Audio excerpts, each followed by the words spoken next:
Now, the greatest radio shows of all time. Suspense. The Shadow Node. Washington calling David Harding, counter-spy. Classic radio theater. The Great Gildersleeve. Fibber McGee and Molly. Dragnet. Gunsmoke. The Lone Ranger. Now, step back into a time machine with your host, Wyatt Cox. Good evening, friends of the Inner Sanctum. Orson Welles in the prequel to the Third Man motion picture, The Lives of Harry Lime, on our final Tuesday Classic Radio Theater with Wyatt Cox.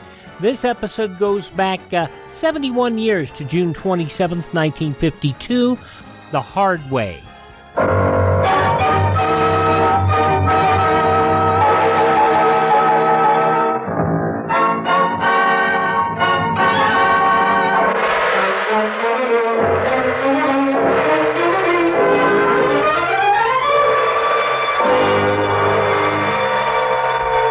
Presenting Orson Welles as the Third Man.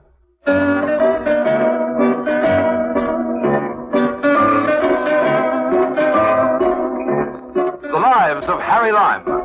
The fabulous stories of the immortal character, originally created in the story The Third Man, with zither music by Anton Karas. You know, I've tried everything in my time. Just about everything. Confidence rackets, smuggling, black market. Once, believe it or not, I even tried going straight. Here's the story of what happened to me then. It's called The Hard Way. Stick around.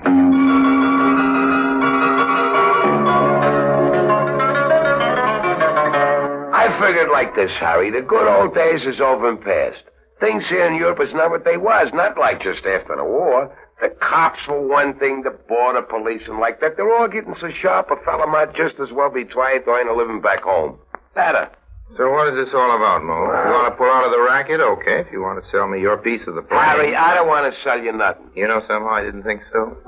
Harry, why'd you say that? Well, buying and selling isn't in your character, old man. Picking up and letting lay is the nearest you're ever likely to come to legitimate commercial procedure, and picking up legitimate, that's the word, Harry. That's what we gotta get to be. The international cops, like I tell you, Harry, is entirely too organized. You know Swifty Sloan and English Everett used to fly in islands? Yeah? Very smart little combination that was, huh? Well, what happened to him? What happened? Everett makes a jump into England last Thursday. And the parachute didn't open? You know that place on the coast of Cornwall, Harry, that was you and me first developed like? What about it? As safe a little drop as you can find, huh, Harry? 6 miles from a road, no houses, nothing but header. Well, what do you think they got in the header Thursday night when Everett jumps? Birds? Cops. That's what they got in the header now, Harry. That's where half of Scotland Yard is spending their evenings. Everett gets out from under the parachute. It looks like a surprise party. And as for Swifty, they got a couple of fast Coast Guard jobs that follows them all the way across the channel to Dieppe. Then comes the French planes, and even a fella comes from Belgium. By the time Swifty is forced out, it looks like an international conference. It does seem rather discouraging. I tell you, the good times is finished. Pickens was real nicer after the war. There was opportunities. But not anymore. Europe is getting entirely too commercialized. All right, Mo. What do you suggest? Well, want to go back home? To the States, Harry? Eventually, yes. But right now, there's maybe still too many people looking for both of us. Well? Meanwhile, we gotta live, Harry. That, old man, is the first objection to going straight that jumps into my mind. Well, Harry, we got the plane. It's a pretty good little plane, It won't be easy to sell, Mo. No. It flies okay, but it's a little bit like you and me. It's been around. It's heard the chimes at midnight. We can shop around for a sucker, but what do we do in the interim, old man, for groceries? What would you say to this, Harry? How does this strike you? The Imperial Safeways Charter Flight Company Incorporated. Fly for private charter? Is that what you're driving at? Sure, it's a business, Harry. A nice, quiet, steady little business.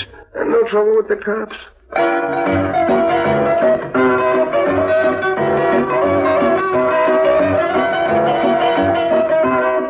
A nice, quiet, steady little business, and no trouble. Little did we know. Well, anyway, that's how Safeways Plane Charter Incorporated was born. I bought myself a cap that said head pilot over the visor and sat down with Mo on our little farm. A nice sort of hideaway it was, near the French border, chosen during more adventurous days for its remoteness. to wait for official permission.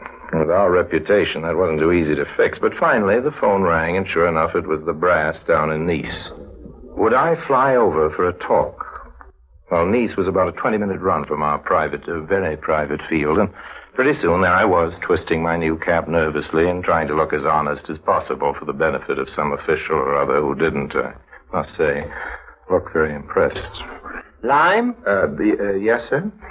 We have a dossier here in France covering your suspected activities since 1946. Oh, yes, sir. I say suspected, Lime, because we never actually caught you. No, sir. Yes, sir. No, sir. We have also reports from Italy, Switzerland, Austria, Germany, Portugal, Spain, Holland, and the Republic of San Marino. Well, they never caught me either. As you say. Well, here is how I figure out the situation. Yes, sir? You are requesting the right to operate a plane charter company. That's right, yes, sir. You say that you propose to carry passengers or even freight cleared in the proper way through the proper channels. Yes. Why? I beg your pardon? I ask you, why? Well, it's a business. It's a nice, steady little business. Not as good as smuggling cigarettes, however. Well, I really wouldn't know about that, sir. Of course not. No. Now then, as I say, I figure the situation has two possible explanations. Yes, sir. Either you really want to operate an honest charter service with your little plane. Well, that's it, sir. That's exactly the... And here I want you to follow me very carefully. Yes, sir. Or you are plotting something so deep, so sly, so outrageous. Sir, how can you think that? Under the circumstances, I have no choice but to comply with your request. Thank you, sir. We are letting you start this charter company line. We are permitting you to begin. Oh, thank you so much. But we are keeping our eye on you, all of us, the police of every country in Western Europe. We are watching for hanky-panky, Monsieur Lime. And on the very first sign of hanky-panky, the very first whiff of suspicion of hanky-panky, you will wish that you had not come here, that you had never applied for your first commercial license. Indeed, Monsieur Lime, you will wish that you had never been born.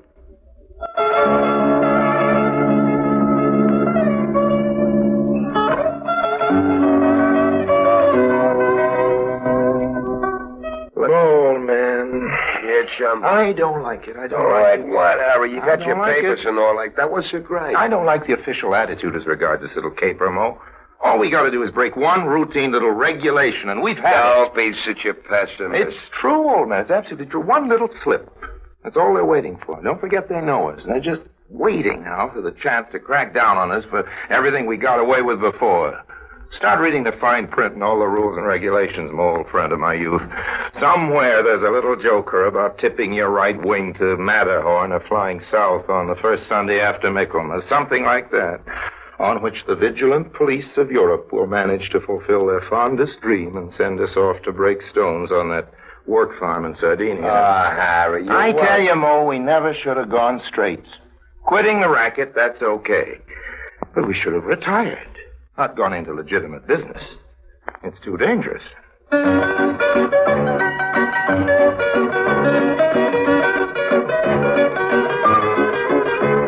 Then there was the problem of getting customers. The tourist season was just about over, and anyway, it turned out that almost everybody prefers traveling in those big, comfortable, fast airliners. Don't ask me why, they just do. When there wasn't any more tinkering needed on our little flivver Mo, who was essentially the maintenance staff, ground crew, and administrative wing of Safeway's Charter Flights Incorporated, took a slight powder on me and went up to the farm. He said he had work to do, and although I couldn't think what that could be, I also couldn't think of a good reason why I should make him hang around the airport with me. About a week after that, I got my first customer. Your name is Lime. That's right, yes. My name is Butterboy. Well, how do you do, Butterboy's Mr. paper Butterboy? cups and containers. You Oh, got yes, a plane yes. to rent? An airplane, yes. Yes, Sir, an Mr. airplane. Butterboy, just where would you like to go? Is that your plane over there? Right, Mr. Butterboy. There she I is, see sir. her, I Sweet see little job, Yes, she is. yes. Needs a bit of paint, of course, but reliable. Well, That's good. a plane, Mr. Butterboy, that will definitely get you there. Well, I'm glad to And hear where is it exactly you'd like to get? Zurich, Switzerland, but maybe I better wait for the regular flight. No, it's all booked up, you know, Well, for weeks ahead. We'll make you a very good rate, Mr. Butterboy. Where are your bags? How many can you take in that thing there? Oh, 4 easy and 5 in a pinch. How many are you? When can you leave? Well, now, if you like, and as to don't the... you have to get clearance for Switzerland? Oh, sure, but that won't take long. I'll just go Well, up to okay, traffic. Lime, you go ahead and get set. I get stuff of my own I got to tend to. I'll meet you out there by your plane in a half hour. Is that too soon? For Safeway's charter flights, Mr. Butterboy, nothing is too soon.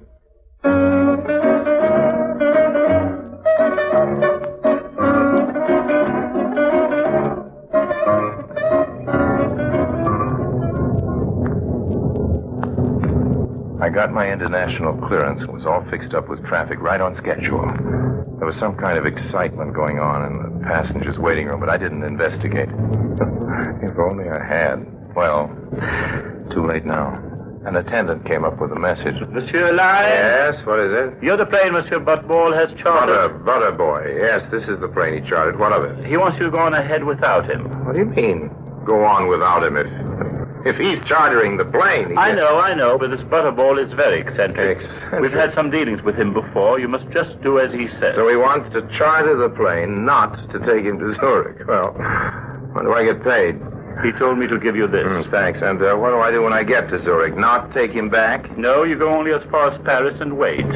He'll meet you there tomorrow. What? Well, what do you mean? What's wrong, Monsieur Lime? Well, nothing. You just gave me $1,000.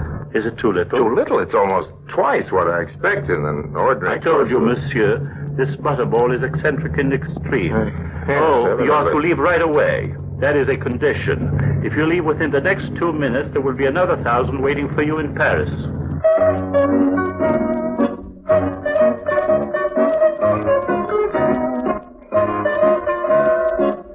One and a half minutes after that, your Uncle Harry was airborne. Nice evening. Clear, still, full moon. Didn't like the look of the weather up ahead. For about half an hour, I was alone with my thoughts. Or rather, I thought I was alone with my thoughts. Then gradually it began to dawn on me that I wasn't the only one in the plane. Somebody was sitting behind me. Somebody had been hidden before, evidently, under my duffel bag in the parachute. It was kind of spooky. It was, among other things, a girl on a stowaway. And a very attractive stowaway at that.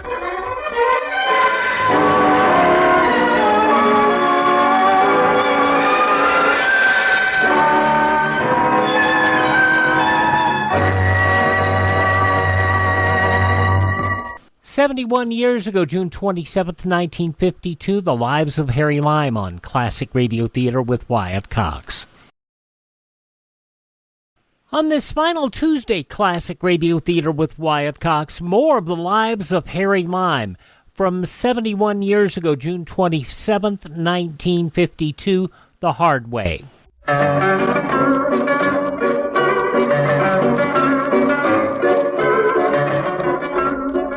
Now, kiddies, I'll have to admit that although I found myself in the course of a fairly long and extremely varied career in some pretty odd positions, this was by all odds the oddest. 1,500 feet over sea level with a stowaway who looked as though she belonged on a calendar instead of in an airplane. What are you doing here? Well? Oh, so you don't feel like answering, huh? Come up in front so I can look at you. Just climb over the seat. Can't leave the stick. The weather's going to be bumpy over this mountain. You heard me. Get up here in front. Why should I? Because I say so. Suppose I don't want to. Well, look, is this the first time you've ever been in a plane? Answer me. Yes. Are you coming up in front or not? I don't see why I should. Okay, then start holding onto your head. What do you mean? We're going to do a little stunting.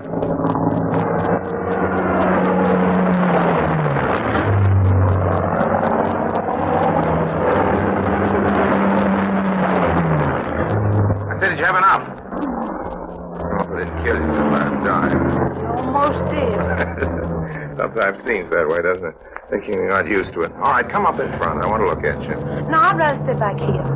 Okay, here we go again. No. No what? Don't stop that awful diving again. I'll obey you. I'll do anything you Just say. climb up over the seat, honey. Sit down next to me. It isn't often I get a stowaway on this airline. Besides, I like to see who I'm talking to. All right. Here I come. You asked for it. Out. What's wrong? Oh, my head. Well, just slide down in the seat. That's right. Just a second. What are you doing? Don't worry, I'm not going to take another dive. I'm just taking off my coat. What for? Oh, thanks. Well, don't just put it around your shoulders. Put it on. Not going to get any warmer. We've got to make altitude over those mountains. You're not so bad at that. What do you mean at that? Well, as they say, I mean. You're not so bad as they say. Who says I'm bad? Everybody. Oh. What do they say about you? Oh, I'm not notorious like you. Oh, well, maybe not, honey, but I never stowed away in a private plane. Strikes me it's a good way to start building up a reputation. Well, it's not my fault. It just happened that way. Amnesia? What's that? Amnesia, loss of memory? I don't understand. I'm asking you if you lost your memory. Well, why should I do that? Oh, I don't know. It happens. People lose things, you know. What kind of a girl do you think I am? You want an absolutely frank and candid answer to that question? What do you mean? What do you mean, what do I mean? You have a very complicated way of talking. I merely asked you if you wanted me to answer your question truthfully. What question? You asked it. You asked yes, the but question. I can't remember what it was. Amnesia. No doubt of it. Amnesia. There you go again with those big words. You asked me what kind of a girl did I think you were, and I asked you if you wanted me to give you an answer to that question which was truthful or merely polite. Honey, I haven't formed any definite opinion, but... How long before we're going to get into the next town? What do you mean the next town, the next country? Well? A couple of hours, that is if all goes well. What do you mean by that? Well, I don't like the look of the sky up there over the mountains. We're going to be running into some nasty weather. You mean we'll all be killed? Oh, let's hope not, kid. We're kind of a strange couple, you and I, if they ever bother to sift through the wreckage. No, I just mean we might be late. We might have to fly around on the outside of that storm. But, by the way, what's your name? Why should I tell you? Well, why shouldn't you? Why should I? Young lady, this is without any question the most insane, the most inane, the most meaningless, the most idiotic conversation I've ever held with a human being 1,500 feet over sea level or anywhere else. Oh, now you're cross. I knew you'd get cross. Shut up. Why? Because I'm tired of talking to you, that's why. All right. That's your attitude. One thing I don't understand is how you ever managed to get into the plane to begin with. Well, it was dark. Nobody was looking. Evidently not. But how did you know that this was my plane? They pointed it out to us when we came to the airport. They said this was the plane of Harry Lime, the famous smuggler that nobody's ever been able to arrest. Oh, they did. And that's why you picked this plane instead of one of the big airlines. If I was a smuggler, you figured I could just well be smuggling you. Is that it? Now what are you doing? Not doing anything, just flying a plane. Perfectly normal flight. Man gives me $1,000 not to take him to Paris, not to take him to Zurich or wherever it is. Yeah, but you're turning it around or something, aren't I don't like that weather up ahead. Also, I don't like what the boys at the airport in Paris are likely to do to me when they find you in the plane. What are they likely to do? I don't know, but it won't be too pleasant for me. I'm trying to build up a good reputation, trying to prove that I've reformed. Look what's happened to me on my first legitimate flight. Well, there's no law against me, is there? Maybe not, but there ought to be. So, where are we going instead of Paris? What do you think? Not back where we started. You got some other country in mind? No, but what's the use of going back where we started? That's no fun. And besides, I'll get into trouble. You'll get into trouble. What about me? Listen, when you were a smuggler, didn't you have a place of your own where you kept your own plane? I still do. It's a farm. A friend and I live on it. But up to now, we never paid much attention to the crops. Oh, you mean? Obviously, that's the best place to take me, don't you think? Yes, obviously. And then what? Oh, I don't know. Then we'll see. Well, you got some ideas, kid. I don't. Well, I don't belong in that girl's school. That's one thing sure. I don't belong there, and I'm not going. But about those ideas. What school? Don't tell me you're still young enough to be going to school. A minor yet, huh? Now I know I'm going to jail. Not if we're careful. Now, about this idea... I don't suppose you've got a passport concealed anywhere on your person. Oh, don't be silly. Now, about this We'll idea... take up the new ideas later. Now, let's examine some of the old ones. Getting in this plane, for instance. The reason I got in the plane was so that I wouldn't have to go to this awful finishing school where everybody speaks French and By the German. way, what is your Who name? wants to speak French and German? Not me. I want to get married. Well, kid, you'll make somebody a lovely wife. Now, that's what he says. My fiancé, I mean. We're secretly engaged because my uncle doesn't approve. You see, my uncle's very old-fashioned. Now, about this idea... Your uncle, we're getting somewhere, maybe. Finally, I can identify you at least. Tell me about your uncle. There's nothing to tell. He's just an uncle. He's the one who wanted to take me off to that school in Zurich. The school in Zurich? Wait a minute. Don't tell me your uncle is... Warfield Butterboy, the paper cup kid. But he gave me $1,000 to... No, that was me gave you the $1,000. You? I tipped the attendant in the airport to bring it to you with that message. Now, about my... Where did you get the $1,000? We'll get the answer to that in a moment. June 27th, 1952. The Lives of Harry Lime on this final Tuesday Classic Radio Theater with Wyatt Cox on your favorite radio station.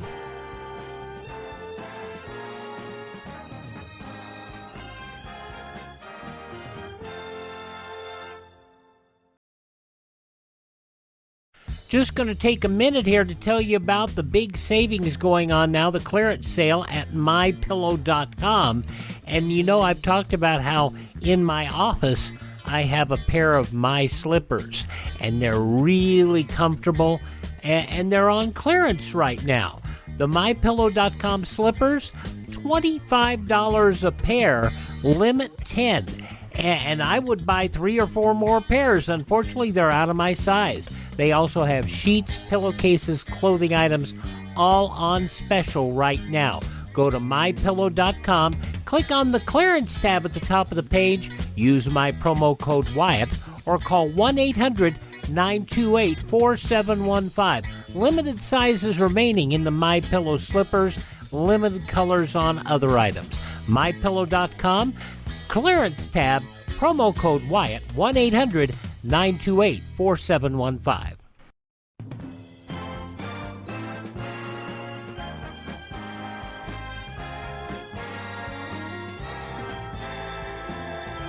And on our final Tuesday edition of Classic Radio Theater with Wyatt Cox, the conclusion of The Lives of Harry Lime starring Orson Welles.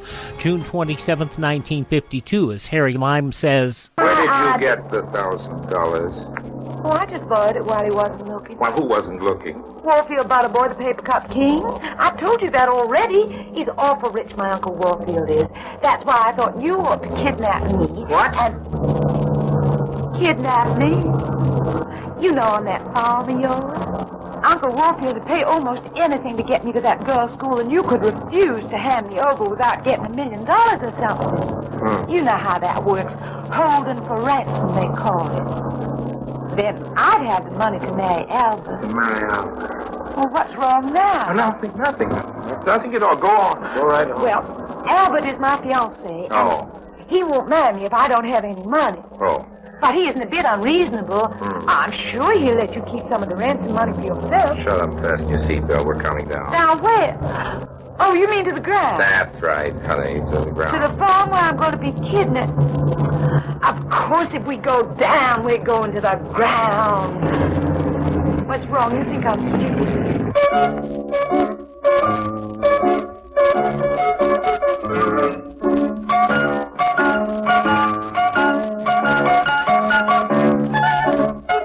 Well, as we sat down in front of Moe's, I told little Miss Featherhead to keep out of sight for a minute.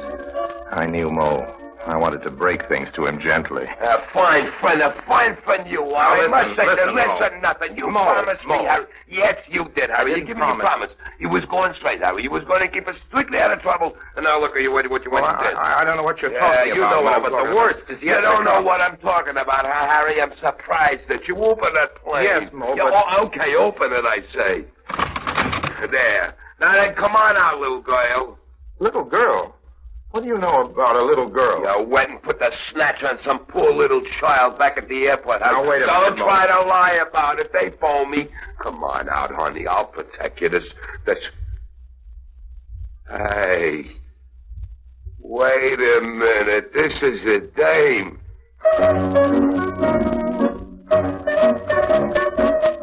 I He introduced them. Hyacinth, her name was Hyacinth Butterboy, and left the two of them on the farm to discuss it between themselves. 20 minutes later, I was back in the airport in Nice with Uncle Warfield. Well, all I can say is, Lime, you have my sympathy. That niece of mine is really a caution. Yes, she's quite an original young lady, no doubt of that. I came back to assure you, Mr. Butterboy. To assure me anything. When she gave me the slip, and the attendant here told me about that phony message, I knew she'd stowed away, and you were in for some trouble. Then what happened while you were flying back from that farm of yours? No. What happened now? She phoned up the airport here and said she was being held for ransom. Said she'd settle for $500,000. Tried to disguise her voice, but it's a teeny bit hard with her southern accent. I knew, and I said I'd pay her $500,000 if she'd stay away. Well, of course, I was just joking. Promised her mother I'd get her packed off safe to that finishing school, and I will, too. Even if it finishes me. Now then, let's get started. Started? Where to, Mr. Butterboy? Started for where? Well, we gotta go and pick up little Hyacinth, don't we? Well, you do, Mr. Butterboy. You're her uncle. I'm not related to her, and I don't want to... Well, now, looky here. I'll pay you small... No, sir. Thank you very much, Mr. Butterboy. Yeah, but whatever your price is, it isn't enough. That's being legitimate the hard way. Mr. No buts, Mr. Butterboy.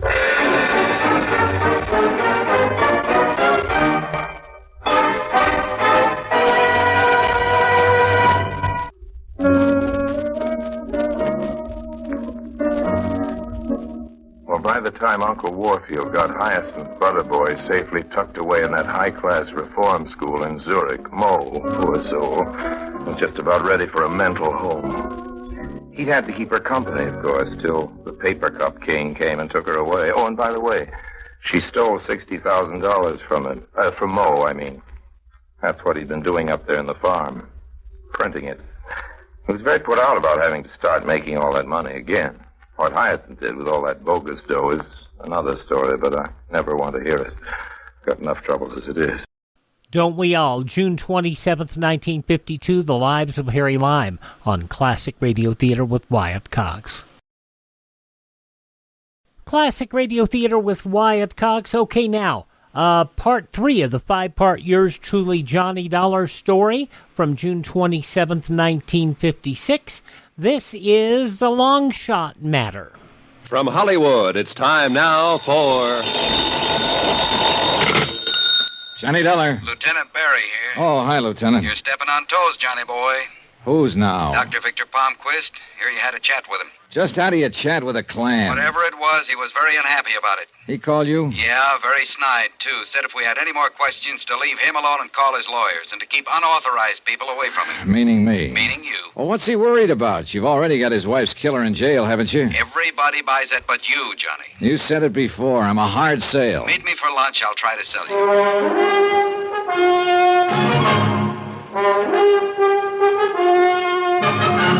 Tonight, and every weekday night, Bob Bailey in the transcribed adventures of the man with the action-packed expense account, America's fabulous freelance insurance investigator. Yours truly, Johnny Dollar.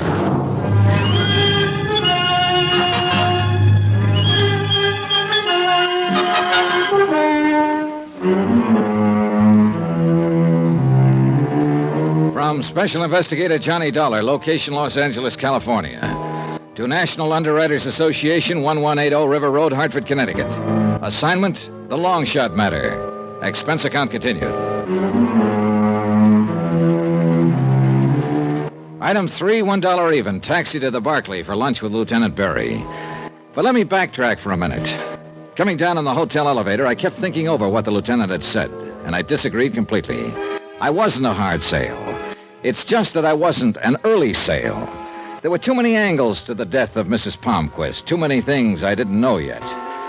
I got proof of that the minute I stepped outside the hotel. The white cad sedan parked directly across the street contained a real interesting combination of people.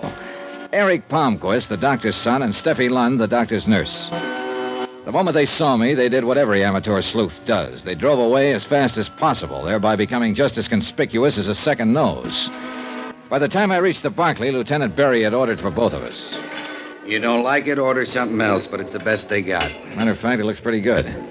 Now, as I was saying... Yeah. So Palmquist nurse and his kid are an item. You waiting for me to look impressed? You get up out of the wrong side this morning, Lieutenant. Look, I don't like the smell of this deal any more than you do, but what does it all add up to? You're sent out here to look into a possible killing. Which happens? Victim, Mrs. Palmquist. So an ex-convict sits in a cell accused of the murder. The accuser and witness, the dead woman's husband. The con insists he's been framed, that the husband is the killer. But the husband is well alibied, bringing it down to the setup known as ex-con versus respected citizen. You know there's more to it than that. Don't give me lessons, Johnny. You think you've come up with one thing we don't already know about? I got checkouts going on the doctor, his nurse, his son, everybody within shooting distance of this thing. Don't get any ideas we're asleep down at the hall. All right. Give me a little fill, huh? Who? Palmquist's nurse, Steffi Lund. Nice kid, never been in trouble. At least we couldn't find any. What about the boy, Eric Palmquist? Typical rich doctor's son. Kind of wild, sensitive, gambles, but Papa can afford it. Also hits the booze too much for a kid that young. What about the doctor's alibi, Laura Considine? Yeah. No, I should have skipped that one. Your eyes look like they're whistling. Isn't that awful? At my age, too. All right, Johnny, she's clean. By the way, where does she live? Has a big house in Long Beach. Why? No doctors there? It's still a free country. I know people whose doctors live in Patterson, New Jersey. Point. Oh, almost forgot. I got the lab report on that anonymous note that started this thing. Anything? Untraceable. No prints, cheap paper that can be bought anywhere. And the letters were cut from a dozen different magazines. Didn't tell us a thing. What do you mean it didn't? What? It told us someone was going to try to collect on a policy.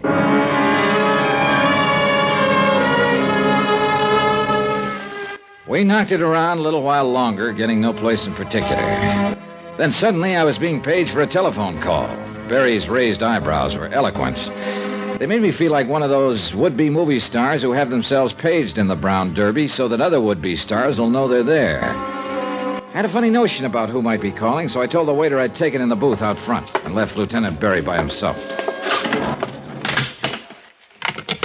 Johnny Dollar. Mr. Dollar, I'm so glad I found you. Oh? This is Steffi Lund, Dr. Palmquist's nurse. Well, the day's picking up. I'm sorry. I hope I didn't interrupt your lunch. You see, I called your hotel and they told me where you'd gone. I'm sorry. Well, don't apologize, Steffi. A working girl who drives around in a beautiful white Cadillac doesn't have to, you know. I'll explain about that. Why should you owe me any explanation? Please, Mr. Dollar, I've got to see you right away. It's terribly important. Mr. Dollar. Where are you? I'm at Dr. Palmquist's office. Can you come here now, right away? Okay, I'll be right over. And please, don't bring anyone along with you, will you? However you want it, you're calling the shots. Oh, thank you. And hurry, please.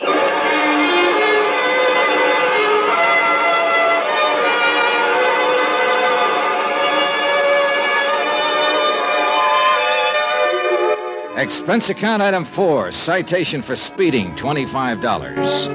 The carbon copy reads 63 miles per hour in a 35 zone.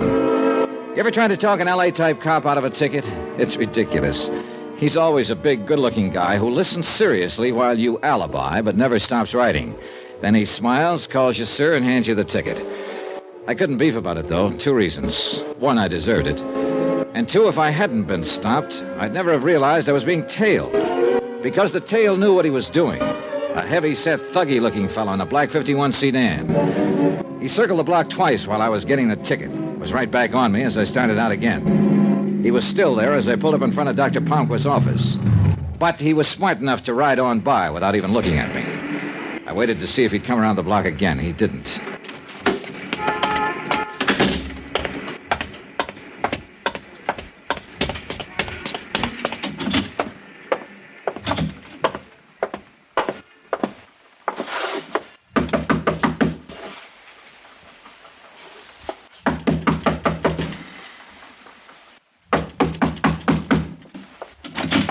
Yes, sir. What is it? What? What do you want? Well, now, that's a switch. When you called me a few minutes ago, you said... No, you're mistaken. I didn't call now, you. Wait just a minute. I didn't call you. Don't Her you words were understand? deliberate, emphatic, but her eyes were suddenly doing the real talking, signaling desperately into the room behind her, trying to tell me that she wasn't alone. But I wasn't the only one who caught the signal. Get away from the door, Steffi. Come in, you. Did you hear me? I said come in. Eric, please. Hello, Eric. What seems to be the trouble around here? That's far enough. Oh, now, come on. Why don't you put that thing down? Your family's had enough misery with 38s. Darling, do what he says. Why did you call him, Steffi? Why? Because somebody's got to help you because of what you're going through and what it's doing to you. Eric, I can't stand any more of it. You're half out of your mind with fear. Now listen to him, Eric. Maybe he can help. You think he can help? You think anybody can? One thing's sure. That gun's not going to help you any. Come on now, kid, put it down. No, because nobody tells me what to do. Not when I've got a gun. They're afraid to. That's right. They're afraid to. You're both afraid, aren't you? It's nice. It's nice for somebody else to be afraid. I like that. I really like that. He wasn't even looking at us anymore, just somewhere off into space. Somehow, Steffi sensed that I was waiting for a chance to grab his gun and motioned for me not to. And suddenly I remembered where I'd seen that lost, empty look before. Mrs. Palmquist, Eric's mother. She'd had her share of that look the day she died. Mr. Dollar, help me with him, please. I picked him up, put him on the couch. He had that terrible whiteness that a deep faint brings, and Steffi didn't waste any time. She loosened his collar, shoved his head forward. In a few minutes, he shuddered once, came to, took a deep breath. We made him comfortable on the couch, but you could see that it had been a rough trip for him. He was conscious, but he didn't have the strength to open his eyes. Steffi just stared at him. He'll be all right now. What's wrong with him, Steffi? Why that thing that just happened? He wants a technical name. Circulatory liability. Sound impressive. Talk layman, huh? A form of extreme hypertension. Nerves. Enough to make him faint like that from anger, from fear. It's a lovely thing for a man to go through, isn't it? Well, that calls for a different kind of medicine, doesn't it? Analysis with a psychiatrist. He's in it now. Only with Eric, it's going to take a long time. Maybe a very long time. But a kid like that, how? Why? Fear. Overpowering, petrifying fear. Of what? His father. Of Dr. Palmquist? Yes. The nice Dr. Palmquist. The gentle, quiet healer. My employer. My father-in-law. You and Eric are married? Tijuana 6 weeks ago. Eric is 25 years old, Mr. Dollar, and he's so afraid of his father we're still keeping the marriage a secret. Why, Steffi? Why is he so afraid of Palmquist? His analyst hasn't been able to get through to that. You expect me to? Well, somebody better. Why did you say that? Because he waved that gun around very convincingly for a scared kid. He never would have fired. Don't you understand? He's so frightened he couldn't have made himself do it. I hope you're right.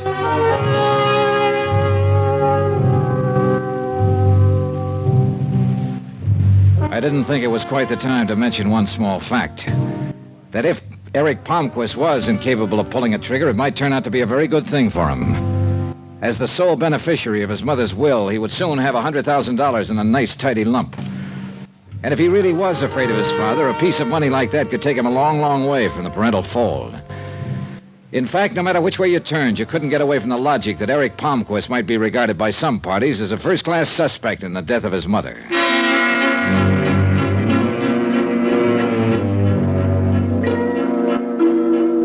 Steffi was still pretty much upset when I finally left her, and I must admit that my own mind wasn't exactly at ease.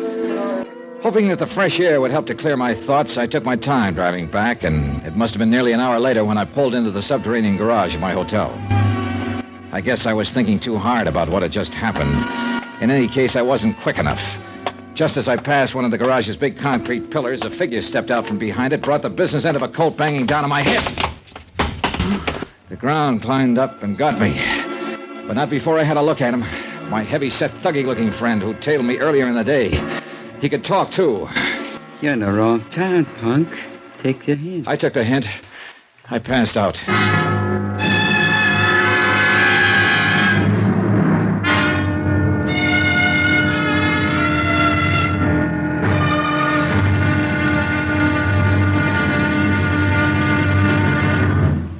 Now, here's our star to tell you about tomorrow's intriguing episode of this week's story. Tomorrow, a study in reactions. 3 of them. One by a man who should know, one by a man who doesn't, and another by a bullet. Join us, won't you? Yours truly, Johnny Dollar.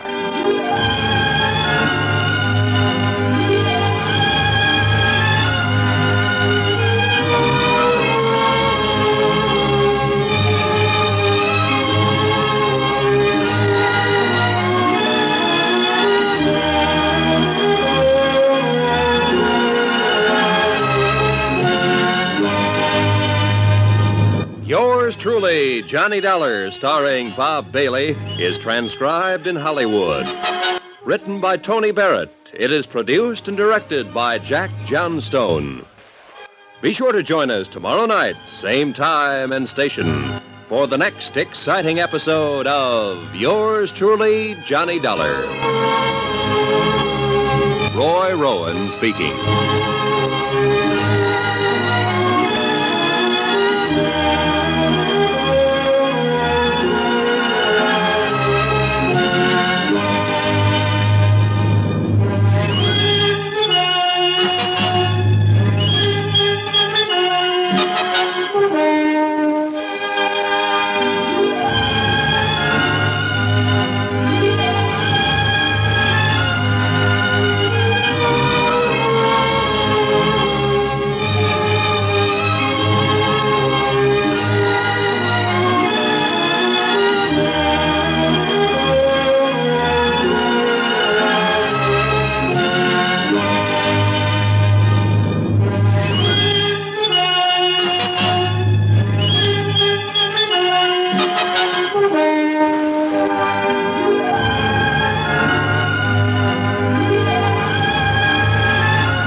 June 27th, 1956, yours truly, Johnny Dollar, here on Classic Radio Theater with Wyatt Cox. We thank you for joining us, and as I keep saying, this is our final Tuesday show. We've got a Wednesday, Thursday, and Friday show upcoming, and then the show will be gone. It is not the fault of this radio station.